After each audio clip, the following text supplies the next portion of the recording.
Muito bem, então. A aula de hoje, ela tem como objeto o estudo das disposições legais do Código Civil que tratam da ausência e da morte presumida. Essas são as matérias, esses são os assuntos que trataremos nesta aula, ok? Vamos lá, então. Começando pela morte como um todo e entrando na morte presumida, né? Diz o artigo 6º do Código Civil que a existência da pessoa natural termina com a morte. Presume-se esta quanto aos ausentes nos casos em que a lei autoriza a abertura de sucessão definitiva. Então, com a morte real, vocês já sabem disso, né? Com a morte da pessoa, alguns chamam de morte real ou morte física, né? Ela deixa de ser um sujeito de direitos, embora ainda existam alguns direitos da personalidade mesmo que perduram mesmo após a morte. Nós estudaremos isso no momento oportuno, ainda dentro do estudo da parte geral do Código Civil, né? E tem vários efeitos a morte, né? Por exemplo, a dissolução do vínculo conjugal, né? O cônjuge sobrevivente se torna viúvo ou viúva, né? Ocorre a transmissão do patrimônio e via as regras do direito das sucessões, etc. Né? Então, a morte termina, né? Faz cessar a existência da pessoa natural. Agora, essa morte pode ser presumida, né? Essa morte pode ser presumida e um modo de se presumi-la é através da decretação judicial da ausência, certo? Essa segunda parte do artigo 6º está dizendo, presume-se esta quer dizer a morte, né? A morte se presume no que diz respeito aos ausentes, nos casos em que a lei autoriza a abertura da sucessão definitiva. Esse processo de ausência, as regras da ausência no Código Civil, estão nos artigos 22 a 39, né? E nós veremos ainda nesta aula cada uma dessas disposições legais, né? Especificamente, os casos em que a lei autoriza a abertura da sucessão definitiva, né, estão nos artigos 37 e 38, certo? Que também analisaremos daqui a pouco, né? O artigo 7º do Código Civil, ele diz assim, pode ser declarada a morte presumida sem decretação de ausência. Então, olhem só, a morte real, a morte física, né? Essa poucos problemas jurídicos geram, né? Gera. Por quê? Porque você tem uma declaração do médico, uma declaração de que a pessoa faleceu e você registra o óbito dela no cartório competente, né? A partir daí, os efeitos da morte dela ocorrem naturalmente, a transmissão do bem, do patrimônio aos herdeiros, dissolução do vínculo conjugal, etc, etc, né? Acontece que, às vezes, né? Então, o modo de se...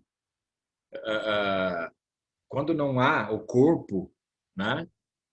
Você precisa de uma decretação judicial de ausência. Essa é a regra. Só que o processo de ausência é demorado pra caramba. Vocês verão agora, né? É bastante demorado, né? Leva anos, né?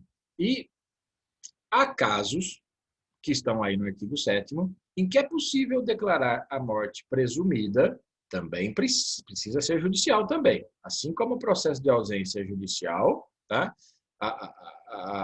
O meio para se chegar à declaração de morte presumida sem decretação de ausência também é judicial, né?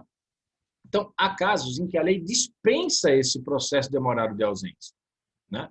Você pode pedir para o juiz imediatamente, sem passar pelo processo demorado de ausência, pelas fases do processo de ausência, né? Diretamente a declaração de morte presumida, tá? E quais são esses casos? Então, olha só, lá no artigo 7º, pode ser declarada a morte presumida sem decretação de ausência. 1. Se for extremamente provável a morte de quem estava em perigo de vida. Então, são casos, inciso 2, aliás, né? Se alguém desaparecido em campanha ou feito prisioneiro não for encontrado até 2 anos após o término da guerra. Esses dois casos são casos excepcionais, né? Mas eles viabilizam o registro do óbito sem passar pelo todo o processo de ausência.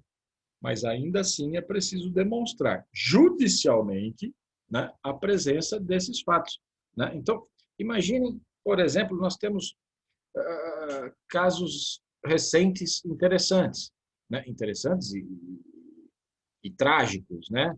A queda das barragens lá em Minas Gerais, né? Pessoas desapareceram, né? Você não encontra o corpo, então, se você não encontra o corpo, né? Não dá para você, não dá para um médico declarar que a pessoa morreu, porque não está vendo o corpo, não tem contato com o corpo físico, né? Então, não dá para ter aquela declaração de morte, declaração de óbito, e, consequentemente, não se registra o óbito, né?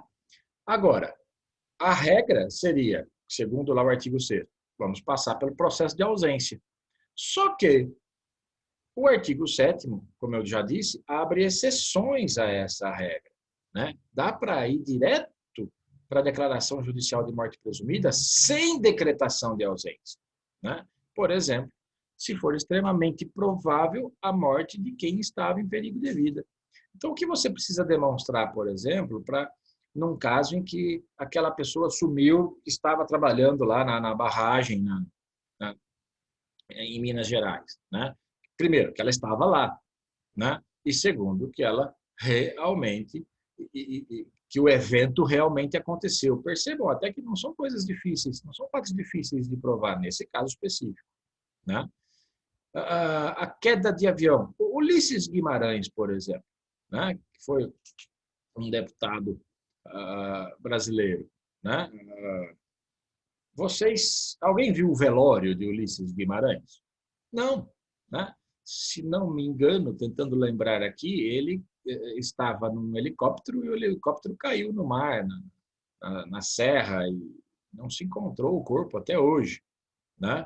Então, o que se precisa demonstrar, né? Será que ele se encaixa nesse inciso 1? Claro que se encaixa.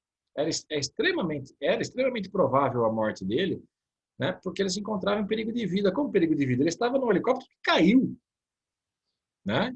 Então, o que você precisa provar, simplesmente, para o juiz, é que ele estava no helicóptero e que o helicóptero caiu, né? O inciso 2 trata de guerra, né? Então, se a pessoa desapareceu durante o período da guerra ou se foi feito prisioneiro e não foi encontrado até 2 anos após o término da guerra, também pode ir direto para a morte presumida sem passar pelo processo de ausência, sem pedir antes a decretação de ausência. É evidente que isso não se faz do dia para a noite, né? Olha o parágrafo único. A declaração da morte presumida, nesses casos, somente poderá ser requerida depois de esgotadas as buscas e averiguações, devendo a sentença fixar a data provável do falecimento. E a data provável é possível, né? Às vezes até precisamente a data, né? Então, imagina aquele avião que caiu no oceano, né? E temos vários exemplos disso. Os corpos não foram encontrados, mas será que se encaixa aí no artigo 7º, inciso 1? Óbvio que se encaixa, né?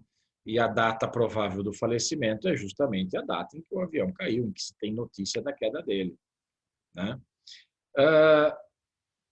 Então, resumindo isso, né? Se você tem a morte de uma pessoa natural, né? E você tem a morte real, o corpo, você tem a presença do corpo morto, né? Algum profissional declara essa morte e essa declaração é levada a registro, aí que sai o registro de óbito, né? E a prova de que você registrou o óbito é justamente a certidão de óbito que a gente caminha com ela por aí, né? Se não tem o corpo, precisa passar pelo processo de ausência. Regra, né? Precisa passar pelo processo de ausência, só que ele é muito demorado. E nós vamos ver agora os artigos 22 a 39 do Código Civil, né? Agora, há casos em que você pode pular esse processo de ausência. Você não precisa da decretação de ausência para chegar até a morte presumida, né? Porque o processo de ausência vai chegar à declaração de morte presumida, né? Lá nos artigos 37 e 38, como eu já mencionei lá em cima, né? Agora, é possível você passar direto para a morte presumida sem esse período, sem que antes se decrete a ausência. E esses são os casos do artigo 7º que vimos aí agora, ok? Vamos falar agora um pouco da ausência, tá? Primeira coisa a se entender, tem 3 fases a ausência. Então, consulte no Código Civil e você perceberá que tem lá, começa lá no artigo 22, né, que vai até o 25, tem lá curadoria dos bens do ausente. Depois, lá no artigo 26, o Código começa a apresentar as regras para a sucessão provisória, né? E depois, no artigo 37, vem as disposições acerca da sucessão definitiva, né? Por que essa divisão? Por que essas fases, né? Num primeiro momento, vocês perceberão, a ideia é proteger bastante o patrimônio do desaparecido, né? Então, curadoria dos bens do ausente. O próprio nome já está dizendo, né? Um curador, uma pessoa será nomeada curadora, né? Justamente para poder cuidar do patrimônio do ausente, né? Na sucessão provisória, vocês perceberão que várias disposições já começam a permitir, né, a transmissão de algo para os herdeiros, né? Lembrem que a pessoa não morreu ainda, ela está ausente. Não dá para presumir a morte dela ainda, né? Então, ela está ausente. E nós vamos ver, inclusive, as hipóteses de retorno dela e o que acontece com isso, né? Mas, na sucessão provisória, o legislador já começou a permitir, por exemplo, que os frutos fiquem pertencendo aos herdeiros, né, que assumiram provisoriamente a posse dos bens, né? A posse, aliás, é transmitida provisoriamente aos herdeiros, é feito um inventário, né? E até se tiver testamento, esse testamento será aberto como se o ausente tivesse falecido, certo? Mas é tudo provisório, né? A sucessão ainda é provisória, tá? Passado esse momento, né, aí sim se entra na sucessão definitiva, né? E é aí, na sucessão definitiva, como diz o artigo 6º lá, que se pode presumir a morte. Somente aí na sucessão definitiva. E vocês vão ver que vários anos vão se passar nesse período, tá? E ainda assim, mesmo depois da sucessão definitiva, se o ausente retornar, ainda terá seus bens dependendo do período em que retornar. Mas nós veremos isso já já. Seguindo, então, a análise dos artigos. Vamos lá. Olhem o que diz o artigo 22 do Código Civil, já tratando da curadoria dos bens do ausente, certo? Desaparecendo uma pessoa do seu domicílio, sem dela haver notícia, se não houver deixado representante ou procurador a quem caiba administrar-lhe os bens, o juiz, a requerimento de qualquer interessado ou do Ministério Público, declarará a ausência e nomear-lhe-á curador. Então, atenção para os detalhes desse artigo 22. Né? Desaparecendo uma pessoa do seu domicílio, sem dela haver notícia, certo? O juiz, então precisa de um juiz, certo? Irá nomear um curador a requerimento. O juiz não pode fazer isso de ofício. Ele vai nomear, de ofício quer dizer sem ninguém pedir, né?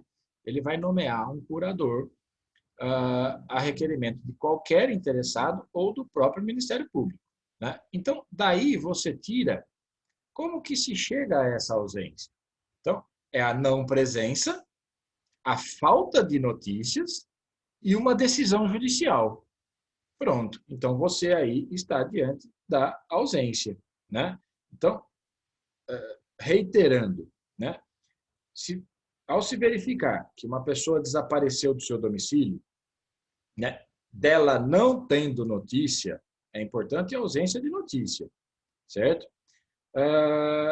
E ela não tenha deixado procurador, nenhum representante, né, para administrar os seus bens, porque se tem alguém para administrar os seus bens, né, você não precisa nomear um curador, porque tem alguém administrando os bens.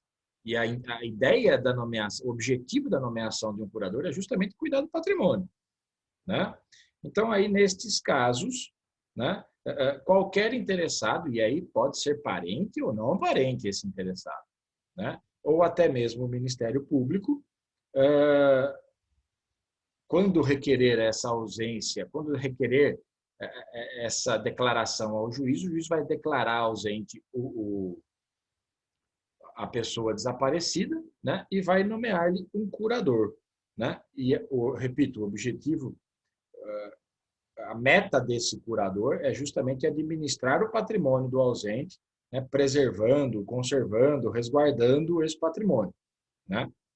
A ausência, ela tem como objetivo, reitero, a proteção dos bens da pessoa desaparecida, né? A ideia não é nem proteger a pessoa desaparecida, mas sim o seu patrimônio, né? É isso que visa o processo de ausência, né?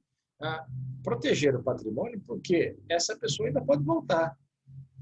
E também por quê? Porque se ela não voltar, vai se chegar, vocês vão perceber que o legislador tornou esse processo demorado propositalmente, para dar chance da pessoa retornar, né? Então, vejam agora o artigo 23. Também se declarará a ausência, e se nomeará curador, quando o ausente deixar mandatário, mandatário é o procurador, mandatário porque é o contrato de mandato, né? Quando o ausente deixar mandatário que não queira ou não possa exercer ou continuar o mandato, ou se os seus poderes forem insuficientes.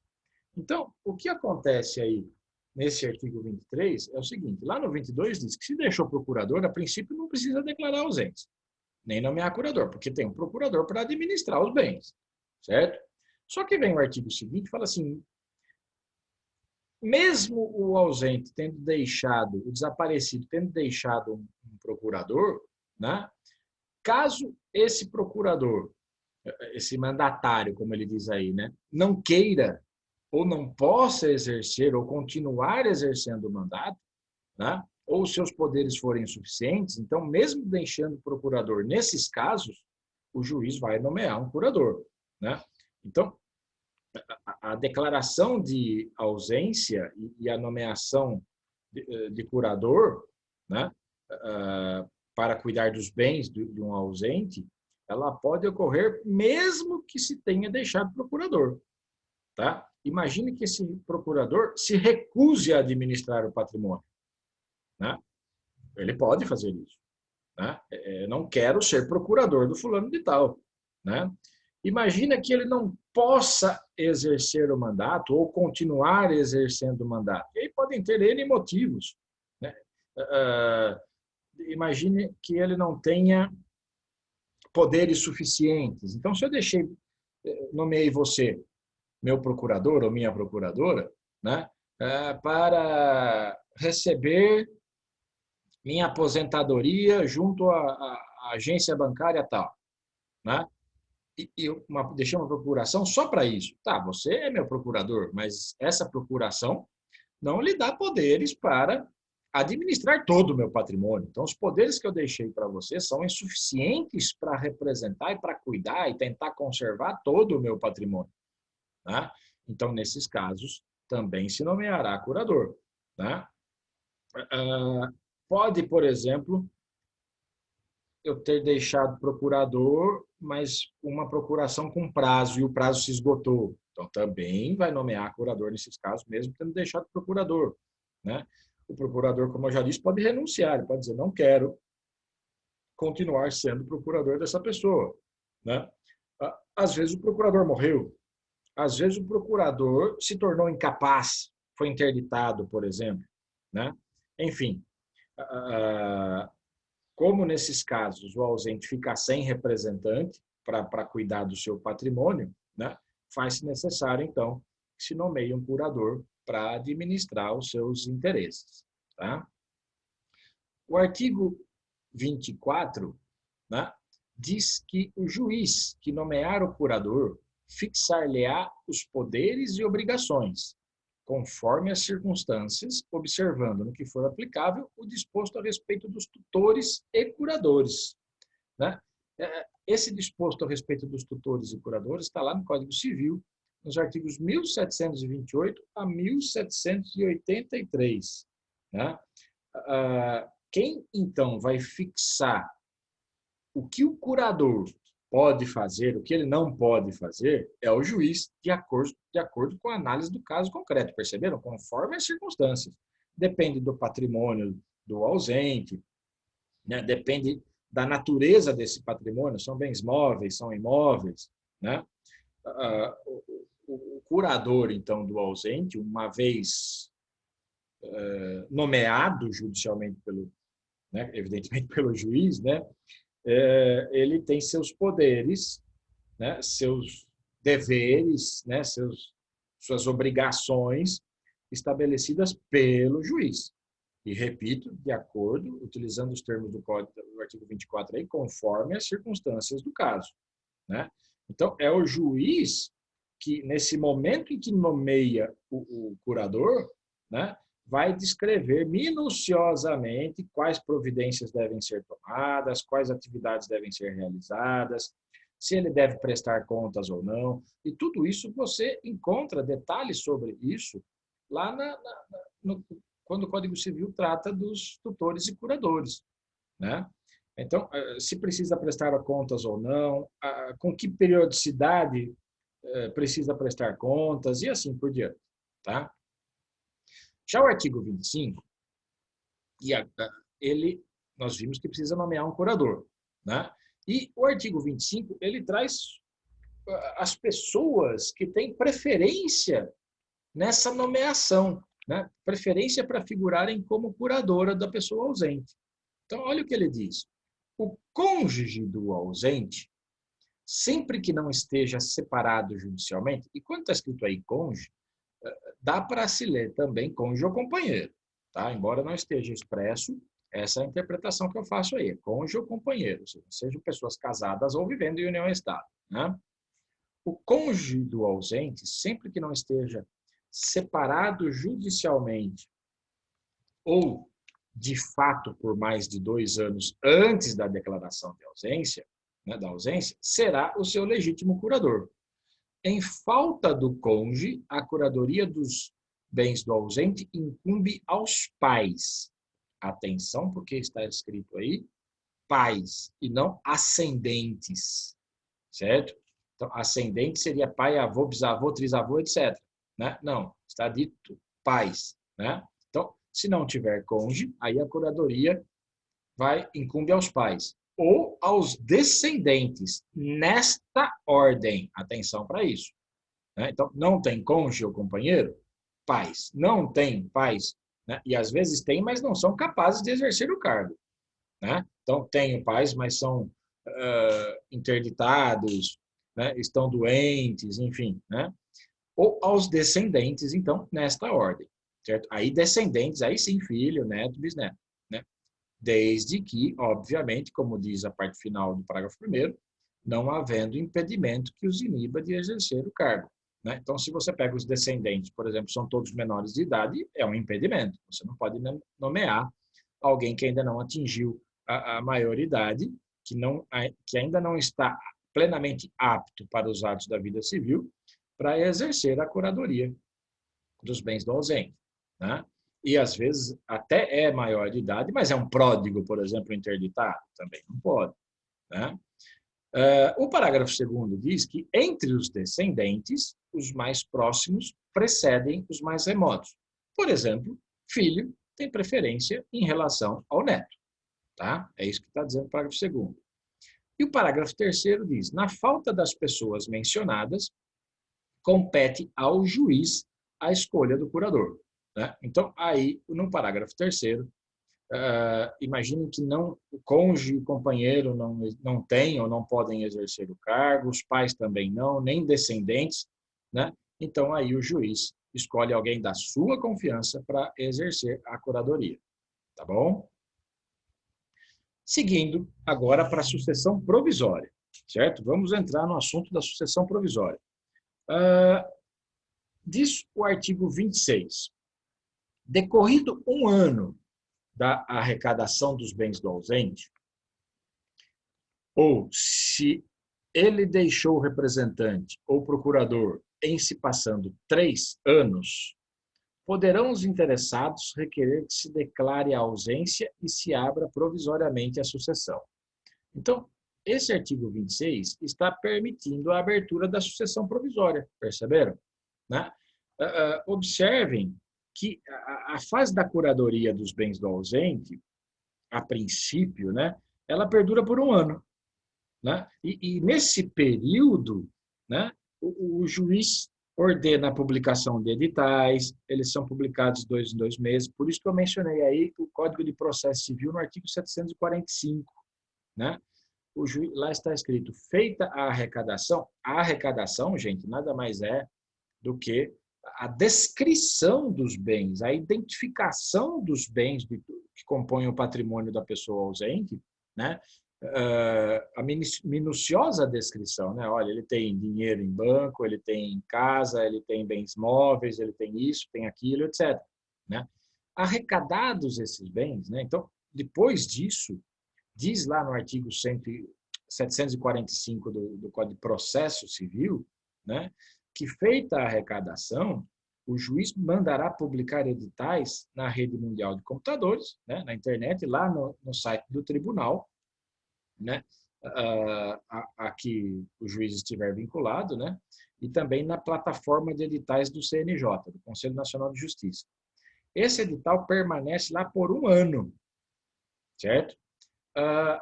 Além disso, ele reproduz, né, durante esse ano, de 2 em 2 meses, né, anunciando a arrecadação. E por que ele se publica edital, gente? Né? É para noticiar, anunciar que foi feita a arrecadação dos bens de fulano de tal, né? E, ao mesmo tempo, nesse edital, o ausente é chamado, ele é convocado, né? É solicitada a presença dele para quê? Para que ele entre na posse dos seus bens, certo? E, é claro, todo esse processo, todo esse procedimento é para dar a chance a ele, né, de poder reassumir os seus bens. Né? Por quê? Nesse momento já está na mão do curador. Né? Tem um curador tomando conta desses bens, administrando. Né? Então, vamos lá. Olha o que diz o artigo 27. Observem que o 26 fala que podem os interessados requerer a abertura da sucessão provisória, né? Requerer que se abra a sucessão provisória. Né? E o 27 estabelece quais são as pessoas que se consideram interessadas, certo? E lá no 27 está escrito, para o efeito previsto no artigo anterior, somente se consideram interessados. Então, vejam só, inciso 1, o cônjuge não separado judicialmente, né? Eu também, novamente, coloco aí o companheiro, né? Inciso 2, os herdeiros presumidos, sejam eles legítimos ou testamentários, né? Vocês estudarão isso no curso de Direito das Sucessões, mas lá no artigo 1829 do Código Civil tem o rol dos herdeiros presumidos, né? Dos herdeiros legítimos, né? Que são os descendentes, os ascendentes, o cônjuge e os colaterais. Né? Desses 4 mencionados como herdeiros legítimos, 3 são necessários, né? Que são os descendentes, os ascendentes e o cônjuge. Vocês estudarão isso oportunamente no curso de Direito das Sucessões, certo? E também os herdeiros testamentários. Vocês verão a seguir que, no artigo seguinte, que se o ausente deixou o testamento, esse testamento será aberto, né? Então, seguindo, também se consideram interessados os que tiverem sobre os bens do ausente direito dependente de sua morte, né? Então, tem vários casos em que isso pode acontecer que vocês verão também durante todo o curso, né? Mas imaginem, por exemplo, o caso de usufruto vitalício, né? Que é condicionado à morte do usufrutuário, né? Então, imagine que a pessoa ausente, adiantando um assunto lá do curso de Direito das Coisas, né? Imaginem que o ausente tenha doado uma casa dele, né, para o primo dele, o Zé, certo? Ele doou uma casa lá para o primo dele, né, e reservou para si, para o próprio ausente, né, que vamos chamá-lo de João aqui, né? O João ausente reservou para ele o usufruto vitalício dessa casa, né? Olha, usufruto vitalício. O usufruto termina com a morte do usufrutuário, né? Neste nosso exemplo. Então, interessa para aquele que recebeu a casa em doação, né, que seja declarada a morte de quem doou para ele, que no nosso caso é o João ausente, né? Por quê?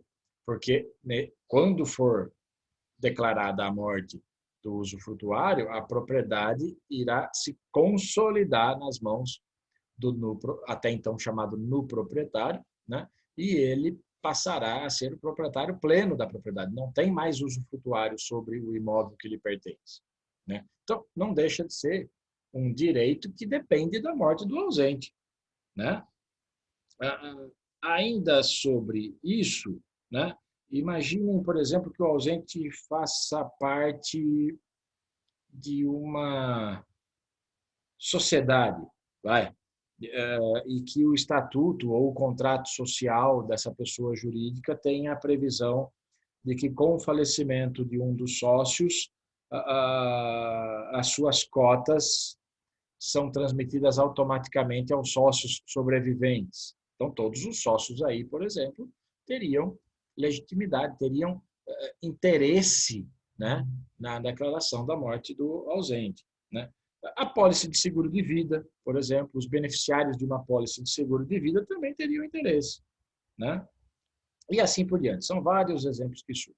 E, por fim, inciso 4, os credores de obrigações vencidas e não pagas, né? O credor também tem interesse, ele quer receber. Eu tenho um crédito em relação a essa pessoa que desapareceu, né? Pô, e o cara desapareceu, né? Então eu quero. E por que que ele tem interesse, né? Mas desapareceu, agora é que não paga. Sim, mas o patrimônio responde pelas dívidas, né?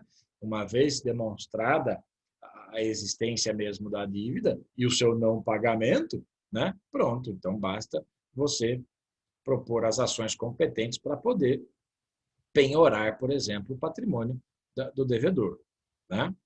Seguindo, diz o artigo 28 assim: a sentença que determinar a abertura da sucessão provisória só produzirá efeito 180 dias depois de publicada pela imprensa. Mas, logo que passe em julgado quer dizer transitar em julgado, quer dizer que dessa sentença, dessa decisão do juiz, não cabe mais recurso, tá? Mas, logo que passe em julgado, proceder-se-á a abertura do testamento, se houver, tá? E também se fará o inventário e a partilha dos bens, como se o ausente fosse falecido, né? Na verdade, ele não faleceu, ou pelo menos você não sabe disso, né? E nem tem declaração de morte dele ainda, nem se pode presumir a morte. Mas tudo começa, como eu disse lá no começo, né, no início, tudo começa a ser tratado como se ele fosse falecido. Até o inventário e partilha de bens serão feitos, né? Então, vamos lá. Esse 28 fala que essa sentença que determinou a abertura da sucessão provisória, né, só produzirá efeito 180 dias depois de publicada pela imprensa. Observem que, novamente, né, o legislador está dando tempo ao tempo, né? Para quê? Para dar chance do ausente retornar, né? Então, só vai produzir efeitos essa sentença que determinou a abertura da sucessão provisória 180 dias depois de publicada, né? E depois que ela transitar em julgado, ou seja, depois que dela não caiba mais recurso, imagine aí que teve recurso. Mas como assim? Por que alguém recorreria aí? De repente alguém discordou da nomeação do curador. De repente alguém questionou que o credor que requereu a abertura da sucessão provisória não poderia requerer porque não é credor. Enfim, seja lá qual for o assunto, né? Um recurso aí, imagine um recurso interposto, pronto, o processo vai demorar ainda mais, né? Mas tudo bem.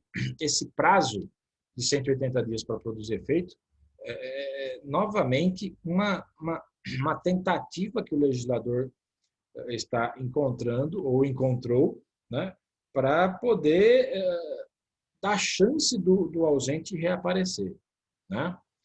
O parágrafo 1º desse artigo, observem lá, ele diz que fim do prazo a que se refere o artigo 26, e não havendo interessados na sucessão provisória, cumpre ao Ministério Público requerê-la ao juízo competente, né? Então, observem que o que está sendo dito aí, né, é que aquele prazo do artigo 26, né, decorrido um ano da arrecadação, ou se deixou representante ou procurador passados 3 anos, né, é possível qualquer interessado pleitear a declaração de ausência, né, a abertura da sucessão provisória, certo? Se ninguém fizer, se não aparecer nenhum interessado, a legitimidade passa a ser do Ministério Público. Observe que a legitimidade dele é subsidiária. Ou seja, se ninguém requerer, né, aí o Ministério Público pode requerer, tá?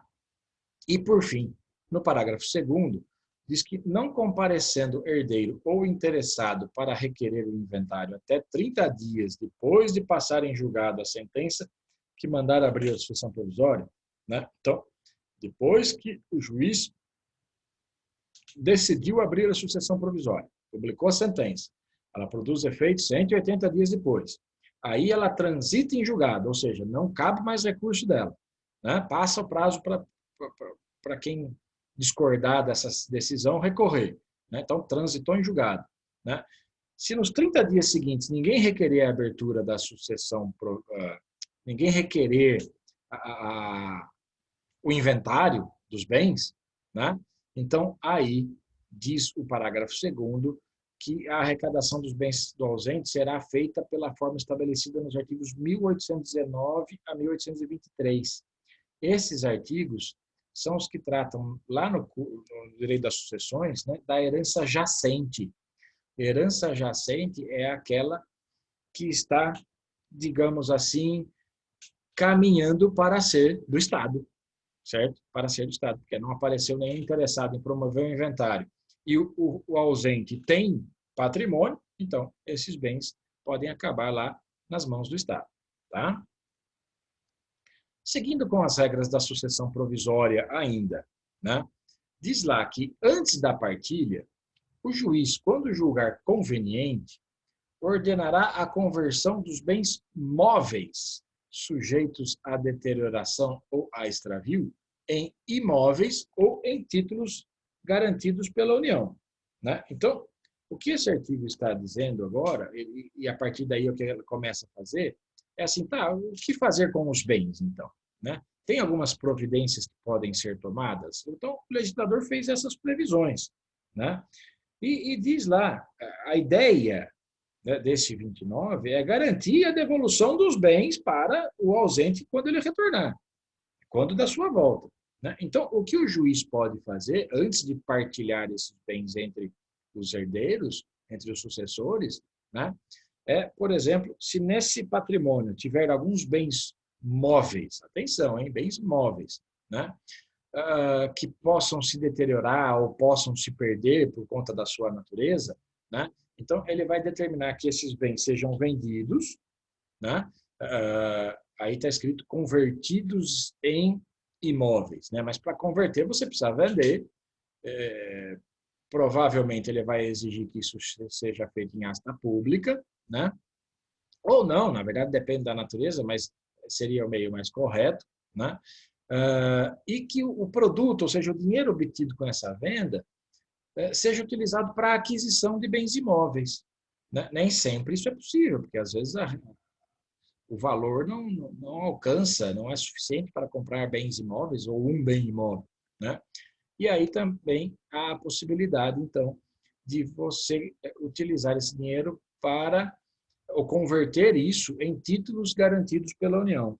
Né? São documentos emitidos pela União, né, que garantem o retorno do investimento. Né? Então, em tese, pelo menos, né, o patrimônio do ausente estaria preservado. Esse é o único objetivo desse artigo 29, preservar o patrimônio. Se tem bens móveis que podem se deteriorar ou se perder, se extraviar, né, então transforme esses bens móveis em outros bens que não estão sujeitos à perda ou extravio ou desvalorização. Né? O artigo 30 do Código Civil diz que os herdeiros, para se emitirem na posse dos bens do ausente, para entrarem na posse dos bens do ausente, para tomarem posse dos bens do ausente, posse não são proprietários ainda. Tá? Então, os herdeiros, para se emitirem na posse dos bens do ausente, darão garantias da restituição deles, mediante penhores ou hipotecas equivalentes aos quinhões respectivos. Então, olha só, diz o artigo 30 que para que os herdeiros possam entrar na posse dos bens do ausente, é uma posse provisória ainda, né? Eles precisam dar garantias. E garantias do quê? De que vão devolver os bens conservados no mesmo modo, e que vão cuidar deles como se deles fossem, vão cuidar desses bens de maneira que devolvam, caso o ausente retorne, né, do mesmo modo como pegaram. Né? É essa a ideia dessa garantia. Tá?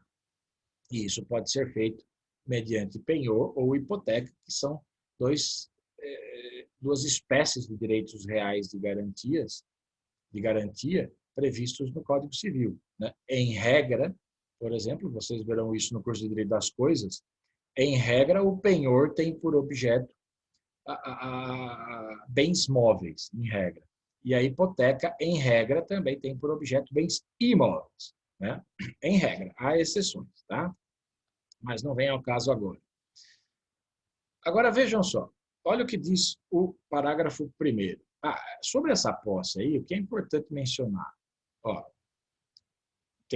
aqueles que vão tomar posse têm que dar garantia da restituição deles, certo?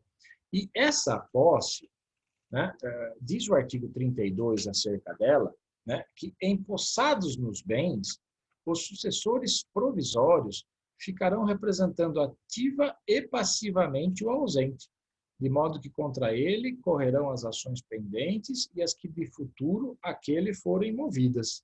Né? Então, observem que se existem ações a serem propostas em nome do ausente, né, são esses herdeiros que agora estão na posse que podem propor essas ações. Né? Se existem ações a serem propostas ou que foram propostas contra o ausente, são esses herdeiros que estão na posse provisória que vão contestar essas ações. Né? Então, esses sucessores, uma vez empossados nos bens, eles ficam representando tanto ativa quanto passivamente o ausente. Né? Então, por isso que diz aí que contra eles correm as ações pendentes e as que de futuro forem propostas, certo? Evidente que alguém poderia perguntar, mas eles vão pagar todas as dívidas do ausente, né? Com dinheiro deles? Não. Né? Existem uma regra lá no direito das sucessões que estabelece que o herdeiro não responde, as dívidas também são herdadas, né? Mas o herdeiro não responde por dívidas superiores às forças da herança. Né? Ou seja, eu respondo pelas dívidas, mas até o limite daquilo que eu recebi de herança. Depois disso, não, porque o herdeiro não é o devedor, né? O devedor originário. ok? Seguindo, diz o parágrafo 1º, né, que aquele que tiver direito à posse provisória, mas não puder prestar a garantia exigida nesse artigo, será excluído, mantendo-se os bens que lhe deviam caber sob a administração do curador ou de outro herdeiro designado pelo juiz e que preste essa garantia. Gente, o caput desse artigo 30 está dizendo que os herdeiros, para entrarem na posse provisória dos bens, têm que dar garantia de que irão restituí-los, de que irão conservá-los, cuidar deles, etc, etc. Né? Se um herdeiro não quiser prestar essa garantia, simplesmente porque não quer mesmo, né? Ou ele não puder prestar essa garantia porque não tem como prestar, não tem bens para dar em garantia, né? Ele será excluído. Atenção para o seguinte, ele não será excluído da herança, certo? Ele será excluído da posse provisória. Ele ainda é herdeiro. Né? Ele só não vai entrar provisoriamente na posse dos bens, mas ele ainda é herdeiro e tem direito a receber o seu quinhão, a sua parte ideal, lá o seu percentual nos bens, certo? O parágrafo 2º, por sua vez, vejam o que ele diz, né? Aliás, algo que eu estava esquecendo, o herdeiro excluído, né? Vocês verão lá para frente que esses herdeiros que entram na posse provisória, os frutos passam a pertencer a eles, né? Eu vou explicar isso já já. E o artigo 34 fala que o excluído, segundo o artigo 30, que é o que estamos analisando agora, né? Da posse provisória, poderá, justificando falta de meios, requerer-lhe seja entregue metade dos rendimentos do quinhão que lhe tocaria. Então, é assim, imaginem que nesse patrimônio do ausente tenha lá casas e que estão alugadas, né? Vocês verão em artigos seguintes que o fruto do patrimônio pertencem aos herdeiros. O fruto, por exemplo, de uma casa alugada é o aluguel. O aluguel, aí sim, passa a pertencer aos herdeiros, né? Só que o herdeiro excluído da posse provisória não tem direito a isso, né? Porque ele não tomou posse, né? E ele foi excluído da posse provisória, como diz aí o artigo 30, porque ele não deu garantia, nem penhor, nem hipoteca, quando entrou na posse, ou até foi excluído da posse por causa disso, né?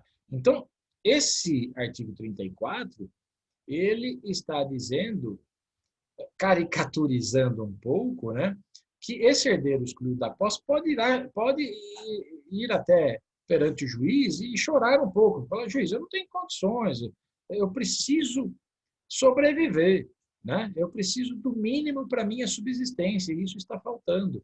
Então, mesmo eu tendo sido excluído da posse provisória, permita que eu receba pelo menos metade dos frutos, dos rendimentos daquilo que me pertence, ou que pode lhe pertencer, né? Se o ausente realmente não retornar. E é claro que o juiz vai analisar aí cada caso. Mas atenção para o que diz o parágrafo 2º do artigo 30, hein? Então, olha, vamos resumir. Os herdeiros, de um modo geral, está lá no caput do artigo 30. Para eles tomarem posse, entrarem na posse provisória dos bens, precisam dar garantia. Aquele que não der garantia será excluído. Mas o parágrafo 2º diz que os ascendentes, descendentes e o cônjuge, uma vez provada a sua qualidade de herdeiros, ou seja, provando que são ascendentes, descendentes ou cônjuge, né, poderão, independentemente de garantia, entrar na posse dos bens do ausente. Então, dos herdeiros, né, regra, os herdeiros precisam prestar garantia para entrar na posse. Né? Se não prestar garantia, será excluído da posse provisória. Mas, desses herdeiros, os ascendentes, os descendentes e o cônjuge não precisam prestar garantia. É como se houvesse uma presunção de que eles vão cuidar mesmo do patrimônio. Né? Eles não precisam prestar garantia. Pô, professor, mas então quem sobrou aí? Os colaterais, por exemplo, né? Os irmãos. Se a herança chegou, a provável herança, né? Chegou até os colaterais, até, por exemplo, os irmãos do ausente, né? Esses precisam prestar garantia. Agora, se ela parou entre ascendentes, descendentes e cônjuge ou companheiro, então esses não precisam prestar garantia. Tá? Diz o artigo 131, então o artigo 29 fala dos bens móveis. né? O artigo 31 agora trata dos imóveis, né? Então, os imóveis do ausente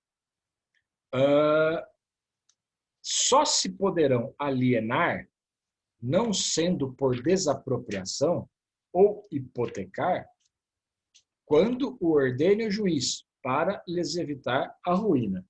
Então, percebam que os imóveis do ausente, né? Aliás, não só os imóveis que já compunham o patrimônio do ausente, né? Mas também aqueles móveis convertidos em imóveis, eventualmente, né? Eles não podem ser alienados, né? E alienação no sentido mais amplo possível, né? Venda e compra, doação, troca, etc. A princípio, essa é a regra. Não pode, né? A não ser em caso de desapropriação, e aí é óbvio, porque a desapropriação é aquele ato do poder público que toma de você um bem mediante indenização, aí não é o caso, né? Aí isso pode acontecer, né? E também não podem ser hipotecados. Hipotecados quer dizer, o bem imóvel dado em garantia, por exemplo, para algum financiamento, para algum empréstimo bancário, né? A não ser por ordem judicial. Então, a regra é, não pode isso acontecer, a não ser que o juiz ordene, né? E, ainda assim, ordene, olha a parte final, para lhes evitar a ruína. A ideia, novamente, é preservar o patrimônio do ausente, né? Por quê? Repito, há a possibilidade dele retornar, né? Então, o legislador sempre trabalhou com essa hipótese, sempre trabalhou com essa possibilidade, né? Ainda é possível, sempre é possível ao ausente retornar, né? Então, vamos preservar o patrimônio dele, tá? Os três últimos artigos aí que tratam da sucessão provisória são os 33, que faltam comentar, né? 33, o 35 e o 36. Então, olha o que diz o artigo 33. Ele fala assim: o descendente, ascendente ou cônjuge que for sucessor provisório do ausente, fará seus todos os frutos e rendimentos dos bens que a este couberem. Então, descendente, ascendente ou cônjuge, tem um tratamento para eles. E observem que tem um outro tratamento para outros sucessores, separado por um ponto e vírgula aí, atenção para isso. Então, o descendente, ascendente ou cônjuge, que for sucessor provisório do ausente, fará seus todos os frutos e rendimentos dos bens que a este couberem. O que significa isso?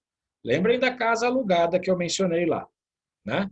Então, imaginem que no patrimônio do falecido tem lá 4 casas alugadas, certo? Fruto desse patrimônio, por exemplo, é o aluguel dessas casas, é um fruto civil, né? Vocês aprenderão um pouco disso ao estudarem os bens, ainda aqui na parte geral do Código Civil. Então, o aluguel dessas casas é um fruto. Está dizendo esse 33, né, que se o sucessor provisório for um ascendente, um descendente ou um cônjuge ou companheiro, né, esses frutos lhe pertencem. Certo? Esses frutos passam a lhe pertencer. Os outros sucessores, então imaginem, por exemplo, que os sucessores são irmãos do falecido. Pronto, já se encaixa nessa segunda parte.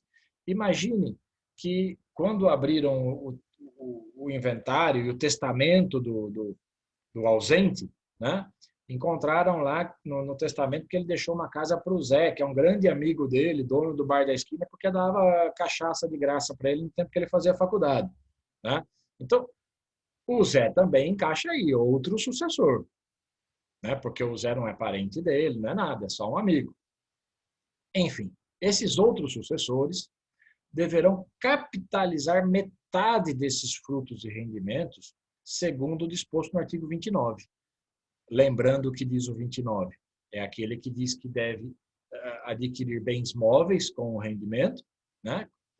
Bens imóveis, perdão, né? Bens imóveis ou títulos garantidos pela União, né? Então, esses outros sucessores podem ficar com metade dos frutos e rendimentos, né? E a outra metade, eles precisam ou comprar títulos garantidos pela União ou comprar bens imóveis, né? E farão isso, como diz essa parte final, né, em acordo com o Ministério Público, né? E ainda prestarão contas ao juiz competente. O juiz vai fiscalizar tudo isso, tá? Olha que interessante, diz o parágrafo único que se o ausente aparecer, então agora o ausente retornou, e ficar provado que a ausência foi voluntária, atenção, hein? Voluntária, ou seja, ele se ausentou propositalmente, certo? E injustificada, ou seja, não teve motivo, né? E motivos chulos ou banais não são considerados, né? Por exemplo, eu estava cansado da vida, fui espairecer, sabe essas coisas? Isso não vale, né? Claro que eu caricaturizei propositalmente. Mas, enfim, se o ausente aparecer e ficar provado que a ausência foi voluntária e injustificada, né, ele perde em favor do sucessor ou dos sucessores, né, a sua parte nos frutos e rendimentos, aquela parte que foi guardada lá nos frutos e rendimentos, né? Isso se provar que a sua ausência foi voluntária e injustificada, né? Agora, veja o artigo 35. Se durante a posse provisória se provar a época exata do falecimento do ausente, considerar-se-á nessa data aberta a sucessão em favor dos herdeiros que o eram aquele tempo. Gente, o que esse artigo está dizendo é o seguinte, que se conseguir provar cabalmente, ou seja, sem dúvidas, né, durante esse período de sucessão provisória, a data certa da morte do ausente, né, o direito à herança, ele retroage a essa época, né? E por que isso? Porque vocês, por exemplo, verão, ao estudar, ao participarem do curso de Direito das Sucessões, né, que o patrimônio do falecido, né, pelo princípio chamado princípio da Sazini, né, ele é transmitido automaticamente, né, diretamente, né, sem qualquer providência, com a abertura da sucessão. Ele é transmitido aos herdeiros com a abertura da sucessão, né? Quando que se abre a sucessão? Com a morte. E quais são os herdeiros? Aqueles que existiam a princípio, vocês verão que isso também tem exceções, né? Aqueles que existiam no momento da abertura da sucessão, no momento da morte. Então, se provar a data do falecimento, deve-se levar em conta essa disposição lá do direito das sucessões, certo?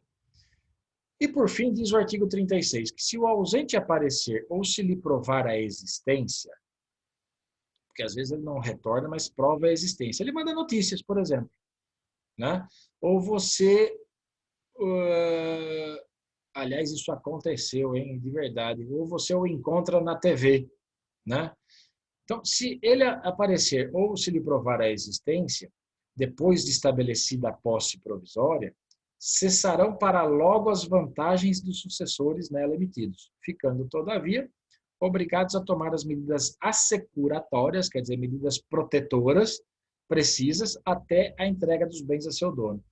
Gente, o que esse artigo está dizendo é o seguinte, imagina que o ausente retornou, né? Ou não retornou, mas se provou a existência dele, né? Pronto, ele está vivo mesmo, né? Então não tem mais, não há mais por que continuar com o processo de ausência, tá? Porque ele não está mais ausente. O ausente é aquele que desapareceu e não tem notícias. Se notícias chegaram, pronto, para tudo, né? Mas o que está dito no 36 é que se isso acontecer, de imediato, automaticamente cessam todas as vantagens dos sucessores emitidos na posse dos bens dele. Por exemplo, sabe aquele aluguel que todos os sucessores estavam recebendo? Para, no dia em que provou a existência, não recebe mais, né? Esse fato não, esse fato não desautoriza, ou pelo menos esse fato continua implicando na obrigação desses sucessores em continuar cuidando dos bens, até que eles sejam efetivamente entregues até então ausente, né? Ao seu dono. Teve um caso real há tempos que foi notícia nacional aí, jornais de circulação nacional, de um rapaz desaparecido, processo de ausência correndo há muito tempo, anos e anos, né? E, salvo engano, na Copa do Mundo na França, né? E acho até que o jogo era Brasil e França, né? A família assistindo a esse jogo encontra o então ausente lá, torcendo para o Brasil dentro de campo, né? E segundo a notícia, ele estava acompanhado de diversas pessoas, né? Digamos assim, quase que outra família, né?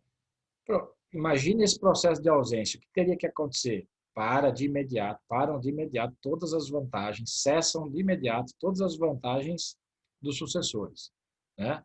E ainda assim os sucessores têm que continuar cuidando dos bens até a efetiva entrega ao seu dono, ok? Para terminar, sucessão definitiva, né? Que são esses 3 artigos. Diz lá o artigo 37, 10 anos depois de passada em julgado a sentença que conceder a abertura da sucessão provisória, poderão os interessados requerer a sucessão definitiva e o levantamento das cauções prestadas. Gente, lembram daquela... passou pela fase lá no início, arrecadação, fase de curadoria dos bens do ausente, né? Depois, 1 ano depois de tudo isso, ou 3 anos, se ele tinha deixado o procurador, e alguém requerer aí a abertura da sucessão provisória, né? Pronto, abriu a sucessão provisória.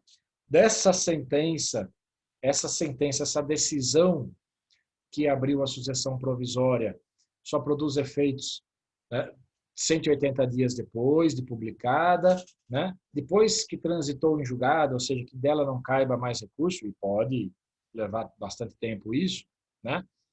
10 anos depois, é o que está dizendo 37, 10 anos depois daquela sentença que abriu a sucessão provisória, né, é que podem os interessados requerer a sucessão definitiva e o levantamento das cauções prestadas. Cauções, observem caução com U, que não é shorts, né, são as garantias prestadas, certo? Então, é exatamente o que está dizendo o artigo 37. Nesse momento, lembrem agora do que foi dito lá no artigo 6º, né? O artigo 6º do Código Civil, como nós analisamos lá no início, né? O artigo 6º diz que a existência da pessoa natural termina com a morte. Presume-se esta, ou seja, morte presumida, quanto aos ausentes, nos casos em que a lei autoriza a abertura de sucessão definitiva. Pronto. Esse 37 é um dos casos em que a lei autoriza a abertura de sucessão definitiva. É aí que vai se presumir a morte do ausente, né? E ainda assim, não é algo definitivo. E porque vocês verão em seguida, inclusive, que ele pode reaver o patrimônio dele, certo? Então, 10 anos depois que transitou em julgado aquela decisão que abriu, do juiz que determinou a abertura da sucessão provisória, somente depois disso é que os interessados podem requerer a sucessão definitiva. Observem que esse 37 não diz, fala em interessados, mas não diz quais são os interessados, né? Ora, dá para se levar em conta que são os mesmos interessados mencionados lá atrás da sucessão, para a abertura da sucessão provisória, previstos lá no artigo 27 do Código Civil, né? Dá para aplicar aquele 27 aqui para decidir quais são os interessados, certo? Diz o artigo 38. Pode-se requerer a sucessão definitiva também, provando-se que o ausente conta 85 anos de idade e que de 5 datam as últimas notícias dele. Então, olha só, o que esse artigo, e aliás, dá para entender o porquê, né? Observem que, neste caso, você pula a fase da curadoria dos bens do ausente, pula a fase da sucessão provisória e vai direto para a sucessão definitiva, né? Então, você pode requerer a abertura da sucessão definitiva, né, de imediato, se você provar que o ausente hoje tem 80 anos de idade, né, e que já faz 5 anos que você não tem notícia dele, né? Por quê? Né? Dá para entender. A chance dessa pessoa estar viva é pequena, né? É pequena. Então, neste caso, vai direto para a sucessão definitiva. E o artigo 39 diz assim, olha só, regressando o ausente nos 10 anos seguintes à abertura da sucessão definitiva. Então, pare um pouco aí, ó.